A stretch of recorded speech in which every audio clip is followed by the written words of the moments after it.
আসসালামু আলাইকুম এভরিওয়ান। আজকে আমরা আপনাদের মাঝে নিয়ে এসেছি একটি ফেসবুকের নতুন একটি অপশন। যে নতুন একটি অপশন এই 2025 সালে চালু হয়েছিল, সেটি আমরা আজকে আপনাদেরকে দেখাবো। এটা হচ্ছে ফেসবুকের যেই ডায়মন্ড পাওয়া যায় টপ ফান, সেটা এখন আবার নতুন করে আপডেট হয়েছে আরেকটি। তার নাম হচ্ছে রিসিং ফান কিংবা রিসিং টপ ফান। আজকে আপনাদেরকে দেখাবো যে রিসিং টপ ফান আপনারা কীভাবে সেটিংটি চালু করবেন। চালু করার মূল পদ্ধতি হচ্ছে, আপনি প্রথমত আপনার প্রোফাইলে যাবেন, প্রোফাইলে গিয়ে দেখবেন, এমনকি দেখতেছেন আমার এখানে অনেকগুলো টপ ফান আছে, এমনকি রেসিং ফান 2টা আছে।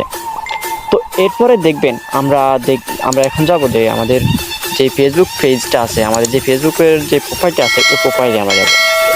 ওখান থেকেই আমরা প্রফেশনাল ড্যাশবোর্ডে আমরা টাচ করি। ওখান থেকে যাওয়ার পরে আমাদের যেই লক্ষ্য টান দিব, এখন দেখেন যে আমরা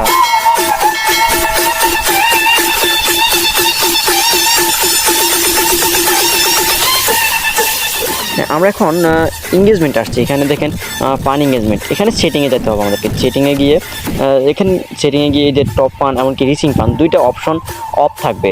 তো আপনার এখানে যদি অফ থাকে তাহলে অবশ্যই আপনি এগুলোকে চালু করে নেবেন। যেমন কি একটা করে আমি চালু করে দিয়েছি, তখনই আপনি পেয়ে যাবেন যে আপনার যে রিসিং ফান কিংবা টপ ফান যেটা পাবেন ডায়মন্ড আকারে, ওটা আপনি পেয়ে যাবেন।